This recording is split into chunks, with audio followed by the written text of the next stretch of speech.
out in the Halloween glory that will be this week. I am so excited that it's finally Halloween and I am taking full advantage of it. So I busted out like the gray black lipstick and my skeleton shirt. And honestly, I wish you could wear gray black lipstick all the time and have it be socially acceptable. I might make that a thing because I don't know, I kind of like it. But I have a bunch of really fun stuff planned this week and I am excited to share it with you, so let's just hop on into the video. With my preschoolers this week and my younger kiddos, we are doing probably one of the all-time favorite Halloween books of anybody. We are going to do Go Away Big Green Monster, and I saved this specifically for the end / like the week of Halloween, so the end of October, and actual Halloween, because all of my other books that I read are like There Was an Old Lady Who Swallowed a Bat, 10 Timid Ghosts that I do, what else did we do? Even Monsters Need Haircuts.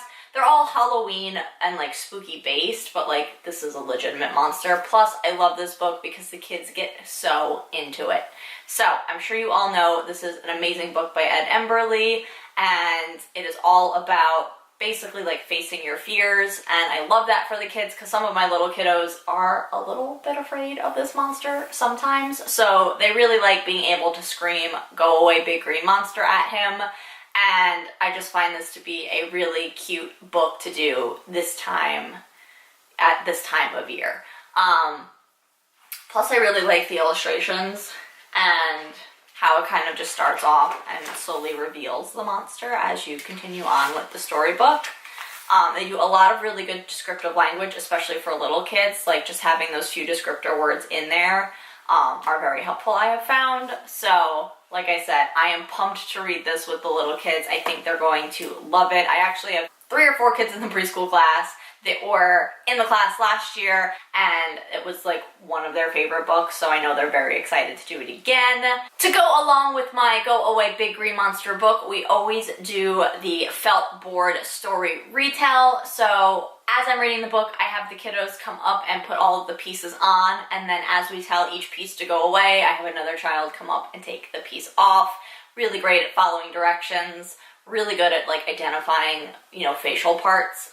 We kind of talk about the teeth, we talk about the nose, the hair, the eyes. I have them point to it, so on and so forth. You catch my drift. But I do find that they really do like using the felt board. I wish I had a bigger one. This was something that I made like, I'm probably back in grad school. So it's just on a piece of like cardboard. But I have a giant one that I made out of like just a cork board, but I put cream felt on it because I use that for more like storytelling and backdrops. So this one has to do, and it fits the space nicely. So we're just gonna run with it. If it ain't broke, don't fix it, right? But my kids love using this, and then I have another cool activity to do the next time that I see them later on in the week. I'm going to have them make their own big green monster. I have all of my pieces here, and then there is this little saying that says "Go away big green monster," and they can kind of trace over the green. This is from dreambigkinders.blogspot.com, so I will definitely leave the link below if you would like this. And then I think there's another one. These are just all the pieces. There is another one that's just a blank sheet of paper, and it says "Go away," and then they get to put in the color and they can draw a monster. But for my preschool kids in particular, I find that this is a little bit easier, and then they can take it home and kind of retell the story with their families. So once again, love this, very cute. They like making monsters. I like seeing their monsters. It's a win-win. With my preschool and younger age small groups that I'm going to be doing, we are going to be reading probably my favorite cute story for Halloween, and I'm not actually sure where it's from, where I printed it off from. I will leave the link down below. I don't remember off the top of my head, but even they said the author is unknown. But we are going to be reading The Chocolate Chip Ghost, and if you have not heard of this story, you need to go down in the down bar and download it, read it, get the manipulatives. It is adorable. I love this story, and like I said, I'm going to be reading it with my small group preschool and younger kindergarten, first grade kiddos that are working on language components. as well as like sequencing and story retell. This is excellent for that because the ghosts each eat something in order, and then they go hide someplace, so we can work on WH questions, prepositions, and we have all of the little scene pieces to help act that out, which I find is a huge help, especially with some of my younger kids that struggle with it. So this is definitely an adorable story. I highly suggest you download this. You need it in your life. Last but not least, this is a game that I made last year, I think it was, and it is a huge hit. I actually did the whole last 2 weeks of October last year because the kids loved it so much. But we are going to be playing a game called Candy Grab, and it is similar to my Falling Leaves game, and I like it because you can use it for articulation or language kiddos. So both my language and articulation groups are going to be doing this, like I said. And basically what it is there is a pile of pieces of candy in the middle. It's fake candy, but you could totally use real candy if that's kosher at your school and you're allowed to use that. Highly recommend it. Unfortunately, we are not allowed to use candy or food items, so I have just cut out pieces of candy. So there's gummy bears, Reese's Pieces, Starburst. What else is there? Lollipops. And that might be it. But basically what they do is, for articulation kids, we are going to have them say a spooky sentence, and they are going to pick a card, and then for my language kids, they are actually built into the cards. So, for following directions anyway.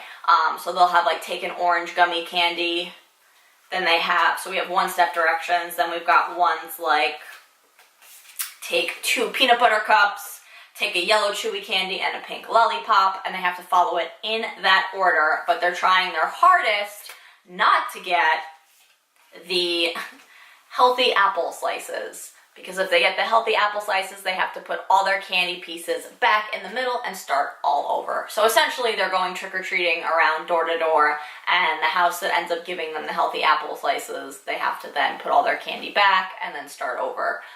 Nothing against apples, because apples are delicious. But I know as a kid, you did not want to get apple slices or a whole apple when you went trick-or-treating. So the kids really like this. Like I said, my kids this year love that aura of competition, and either working against themselves or working against their teammates or trying to beat the game itself. They love these cards that are hidden in there. So I think that they're really going to enjoy this game, and who doesn't want to do trick-or-treating all week before Halloween? So, I mean, that's going to be a really good time. I will leave this linked down below if you would like to use it yourself this week for Halloween. I mean, I guess you could use it any time of the year as long as you like candy, but it works very well for Halloween time.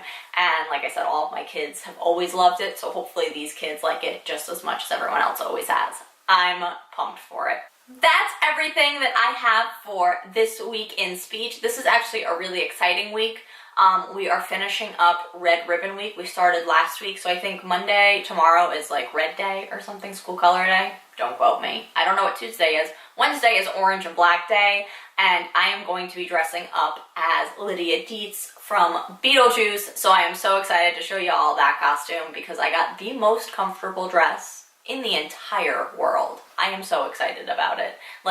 10 out of 10 worth the $25 I spent. I'm probably going to live in it. It's basically a blanket. But like I said, I am super pumped for that. I'm very excited to try to attempt to be Lydia.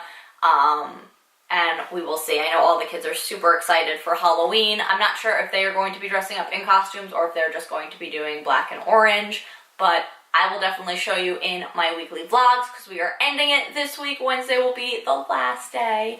But it's going to be a fun week, an exciting week, so hopefully you guys will stay tuned for that. Give this video a thumbs up if you enjoyed it. Also, subscribe to my channel so you don't miss any future videos that I post about what I'm doing this week in speech or whatever else I get up into at all in the speech room. Let me know in the comments down below if there's any videos in particular that you would like to see. Make sure you're following me on Instagram. My handle is The Speech Loft. And until next time, I will see you guys later. Bye.